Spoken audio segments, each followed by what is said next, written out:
사무엘상 2장의 내용에서는 어제 읽었던 말씀에 이어서 한나가 자식이 없는 일로 인해서 많은 억울함과 원통함을 당했지만 그가 하나님 앞에 오직 바라보면서 간절하게 기도할 때 하나님께서 그의 간구를 들으셔서 사무엘이라고 하는 귀한 아들을 하나님이 허락하셨고 하나님 앞에 소원했던 대로 그 아들을 자기의 품을 떠나서 여호와 앞에서 그 사무엘을 자라게 하는 그런 한나의 모습을 우리가 읽었습니다.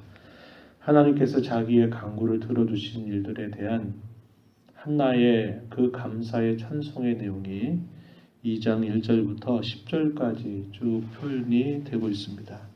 하나님은 없는 것에서 있게도 하시는 분이다. 사람을 낮추기도 하시고 또 높이기도 하시고 사람을 살리기도 하시고 죽이기도 하시는 분이다 하면서 하나님은 우리의 모든 상황을 역전시키시고 우리의 상황을 온전히 바꾸어 줄 수 있는 그런 전능하신 하나님, 그리고 그 백성들에게 구원의 큰 은혜를 허락하신 하나님이심을 찬양하는 그런 내용이 쭉 소개가 되고요.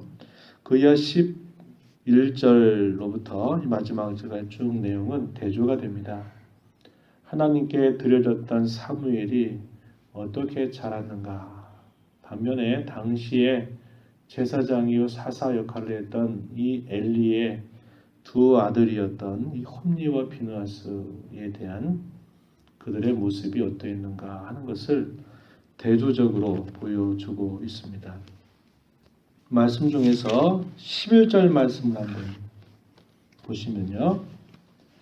엘가나는 라마의 자기 집으로 돌아가고 그 아이는 사무엘을 뜻합니다. 제사장 엘리 앞에서 여호와를 섬기니라. 그러나 12절에 보시면 엘리의 아들들은 행실이 나빠 여호와를 알지 못하더라. 제사장의 직분을 행해야 될 이 홈리와 비느하스의 그런 악행과 하나님을 향한 배역과 반면에 어린 사무엘이 여호와 앞에서 자라는 것이 대조가 되고 있고요. 자, 그들의 홈리와 비느하스의 악행에 관해서는 그 이하에 쭉 소개되는 게 뭐냐면 백성들이 하나님 앞에 제사를 드리러 가지고 나오면 그 제사로 드려지는 고기를 빼앗아 가는 겁니다. 종도를 시켜가지고 자기들이 원하는 대로 먹고 싶은 대로 그런 제사의 고기를 빼앗아 버리는 악을 행하는 겁니다. 그런 모습이 소개가 되고 있고 이런 일들에 대해서 요약해 주시기를 17절 가서 보면 이 소년들의 죄가 여호와 앞에 심히 크면 그들이 여호와의 제사를 멸시함이었더라. 여호와의 제사를 멸시하였다. 이렇게 그들의 악행에 대해서 요약을 해주고 있습니다.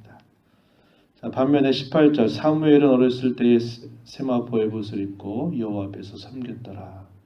이 세마포 에봇이라는 말은 제사장이 입는 그런 복장을 상징하죠. 이게 뭡니까? 이제 이 사무엘이 자라서 그가 제사장의 직분을 행하게 될 것을 보여주는 그러한 내용이고요. 또 21절 가서 보면 여호와께서 한나를 돌보시사 그로 하여금 임신하여 세 아들과 두 딸을 낳게 하셨다.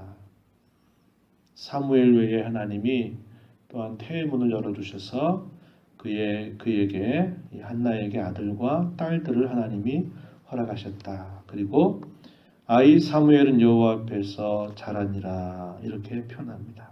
그래서 사무엘과 그 엘리의 두 아들 간에 아주 서로 반대되는 그런 모습들을 표현하죠.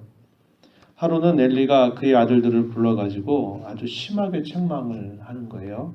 그 책망의 내용이 이런 내용입니다. 22절에 보니까 이미 엘리 제사장은 나이가 많이 들어서 늙어 있는 상태였고 그의 아들들에 관한 이 악행들은 이미도 그 악행이 너무나 분명하게 드러나 있는 그런 상태였다는 겁니다. 온 이스라엘에게 한 모든 일, 심지어는 회막문에서 수종드는 여인들과 동침할 정도로 아주 악을 행하는 그런 불량자들, 불량배들이 되어버린 것입니다. 그에 대해서 엘리가 책망을 하지만은 이미 엘리의 권위는 다 땅에 실추되어 버렸고 그는 이미 나이가 많은 상태가 됐기 때문에 그 아버지의 이야기를 엄중한 말씀으로 받지 않는 겁니다.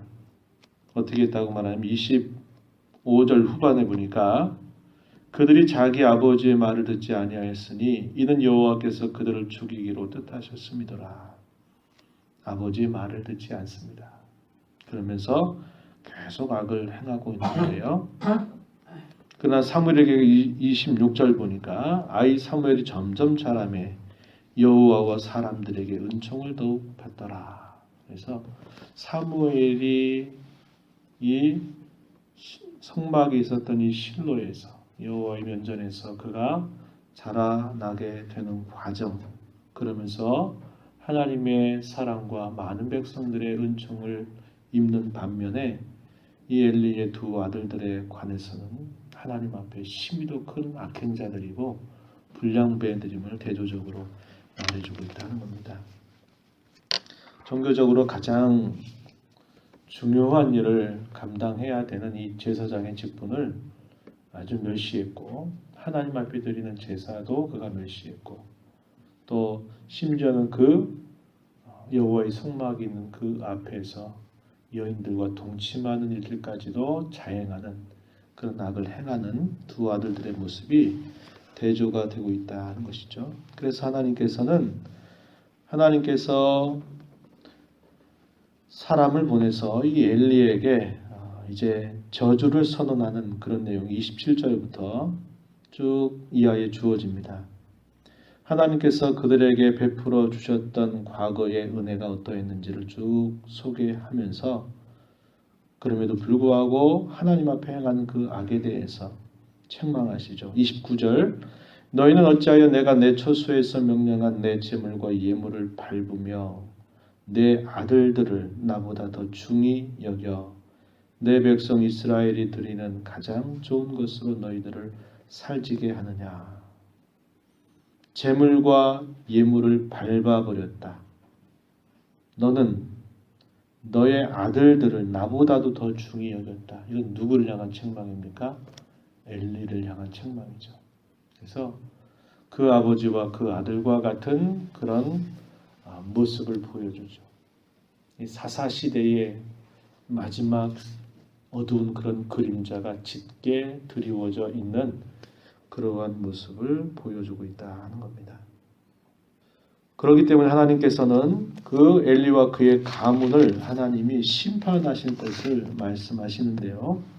30절 끝자락에 보면 뭐라고 말씀하냐면 나를 존중히 여기는 자를 내가 존중히 여기고 나를 멸시하는 자를 내가 경멸하리라 이렇게 말씀합니다.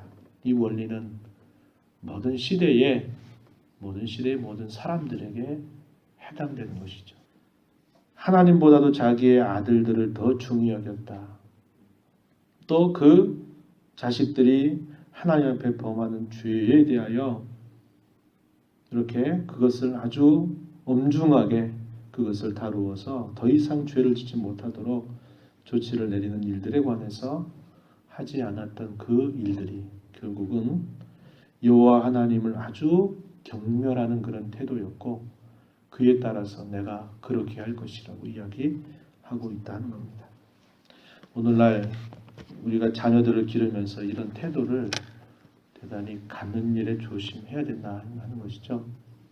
입시나 수험생이 되면 부모가 나서가지고 너 올해는 좀 예배당에서 뭐 하는 거 다 줄이고 공부에 전념해라. 그리고 대학 가서 열심히 해라. 이렇게 부모가 나서가지고 하는 경우가 많죠. 교회 가운데 재직들의 자녀고 교회 가운데 중요한 역할을 맡는 그런 경우에도 자녀를 향해서 그렇게 갖는 거죠. 하나님 앞에서 아주 악한 자기 자식 사랑입니다. 이렇게 하면 안 되는 거죠. 하나님의 앞에서 이런 중요한 역할을 맡는 그 자식들을 향해서 이렇게 건성건성한 태도를 갖고 대하는 것이 얼마나 두려운지를 모르고 그렇게 행한 것이에요. 오늘 우리 한국의 많은 우리의 실제적인 모습 속에서 이러한 이러한 죄악들이 많이 성행하고 있는 것을 우리는 두려운 마음을 가지고 경계해야 되고, 우리의 다음 세대들이 이런 식으로 자라가지 않도록 우리에게 책임이 있음을 기억하고, 우리의 자녀들, 우리의 자녀 손들이 여호와 앞에서 신앙 잘 지켜가도록 힘써야 됩니다. 그런 일을 우리가 잘 감당해야 되겠다 하는 거죠. 이들을 향한 하나님의 엄중한 심판을 선언하시면서 하나님께서 충실한 제사장을 내가 일으키겠다 말씀합니다. 35절, 내가 나를 위하여 충실한 제사장을 일으키리니 그 사람 내 마음 내 뜻대로 행할 것이라. 내가 그를 위하여 견고한 집을 세우리니 그가 나의 기름 부음을 받은 자 앞에서 영구히 행하리라. 충실한 제사장. 어떤 충실한 제사장입니까? 하나님의 마음, 하나님의 뜻대로 행하는 사람. 그러한 제사장을 일으키겠다. 1차적으로 누구를 말할까요? 사무엘입니다. 사무엘이 그러한 제사장의 직분을 승계할 것을 이야기하는 것이고, 마침내 장차 오시게 될 충실한 대제사장이신 예수 그리스도를 바라보게 하는 그런 말씀의 내용이 되고 있다는 겁니다. 우리가 이 말씀을 생각하면서 하나님의 마음을 헤아리고 하나님의 뜻대로 행하는 자, 하나님 그러한 자를 원하신다는 거예요. 그러한 기회를 주심에도 불구하고 감당치 못할 때는 그러한 자들로 다시 세울 것을 하나님이 말씀하고 계시는 부분이죠. 또한 하나님을 존중히 여기는 자를 존중히 할 것이고, 나를 가볍게 여기는 자를 내가 경멸할 것이라고 하시는 그 말씀을 우리가 깊이 마음에 받아서 하나님 앞에 그러한 자로 우리의 삶을 섬겨가는 저희 모두가 되기를 진심으로 바랍니다. 하나님 아버지 감사합니다. 이 새벽 시간에도 저희들을 일깨워 주셔서 주 앞에 서게 하시고, 이 시간도 하나님의 말씀을 받으며 오늘 저희들을 향한 하나님의 엄중한 그런 말씀을 다시 한번 듣게 해주신 것, 저희들 마음에 잘 새겨서 저희들의 자녀 손들이 하나님을 가벼이 대하는 그런 악을 행하지 않도록 저희들이 좋은 하나님 앞에 파수꾼으로서의 역할을 잘 감당토록 인도하여 주시옵고, 또한 하나님 앞에 저희들이 주어진 책임을 잘 감당해서 저희들의 다음 세대가 여호와 하나님을 잘 알고 섬겨가는 귀한 신앙의 계대를 이어갈 수 있도록 인도하여 주옵소서. 하루같이 이 하루의 삶, 나를 존중히 여기는 자를 내가 존중히 여기다 하신 대로 하나님을 범사에 인정하고 하나님의 이름을 드높이며 우리가 그리스도임을 모든 사람들 앞에 잘 공표하고 신앙인답게 살아가는 복된 하루가 되게 하여 주옵소서. 은혜의 보좌 앞에 나와 간구하는 모든 심령들 용납하시고 풍성한 은혜를 더하여 주옵소서.